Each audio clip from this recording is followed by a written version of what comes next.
সুপ্রভাত। আরও এক উত্তপ্ত ঘর্মাক্ত দিনে নতুন একটা মিনি ব্লগে তোমাদের সকলকে স্বাগত জানাচ্ছি। গতকাল রাত্রিরে ঠিকমতো ঘুমাতে পারিনি। তার কারণ, একে তো অস্বাভাবিক গরম, তার মধ্যে আমাদের ইলেকট্রিসিটি ছিল না। ইলেকট্রিক সাপ্লাই অফিসে ফোন করা হয়, তারপর সেখান থেকে লোকজন এসে কাজকর্ম করে, তারপরে ইলেকট্রিসিটি আসে। এরপর সবেমাত্র চোখটা লেগেছে, আবার কারেন্ট চলে গেল।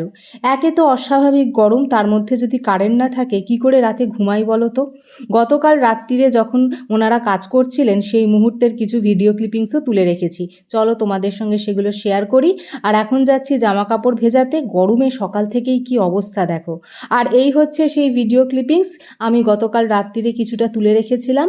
ওনারা আমাদের বাড়ির সামনে যে ল্যাম্পপোস্টটা আছে সেখানে এসে কাজকর্ম করছেন। একটু আগে আমাদের বাড়ির যে গলি, ঠিক তার আগের গলিতে গিয়ে কাজকর্ম সেরে এসেছেন, এখন আমাদের বাড়ির সামনের ল্যাম্পপোস্টে কাজ করছেন। আর ওই সাদা গেঞ্জি পরে কোনতেও দাঁড়িয়ে আছে, ওনাদের সাথে কথা বলছেন। অন্ধকারে কতদূর কি বোঝাতে পারলাম জানি না। তো যাই হোক, এই মুহূর্তে সংসারে সকালের প্রাথমিক কাজকর্ম মিটিয়ে নিয়ে মর্নিং টিটা নিচ্ছি।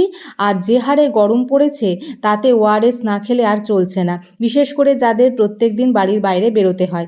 সেই কারণে কোনতেওকে প্রত্যেক দিনই ওআরএসটা করে দিই, আজকেও করে দিলাম। আর এদিকে কোনতেও অফিসের উদ্দেশ্যে বেরিয়েও পড়লো। আর অন্যদিকে সংসারের কাজকর্মের ফাঁকে আমি নিজের ব্রেকফাস্টটা সেরে নিচ্ছি।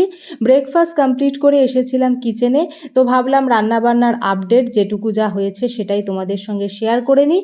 তো এখনও পর্যন্ত এই সমস্ত রান্নাবান্নাই হয়েছে। ঘড়ি তো ওদিকে দৌড়াচ্ছে, কাচা ধোয়া কমপ্লিট, এখন জামা কাপড়গুলো সব মেলে দিচ্ছি। আর এই গরমে তো ছাদে ওঠার কোনো সিন নেই, কারণ ছাদে যদি উঠি তাহলে তো জামা কাপড়ের রং আর অস্তিত্ব খুঁজে পাওয়া যাবে না।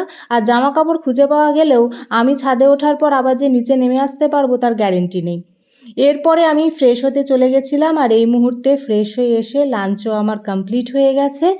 আর যা গরম হচ্ছে কি বলবো, এসিটা চালিয়ে বসেছি, মনে হচ্ছে না খেয়েও থাকতে পারবো, কিন্তু জল আর এসি যদি না থাকে তাহলে বোধহয় আমার প্রাণটাই বেরিয়ে যাবে।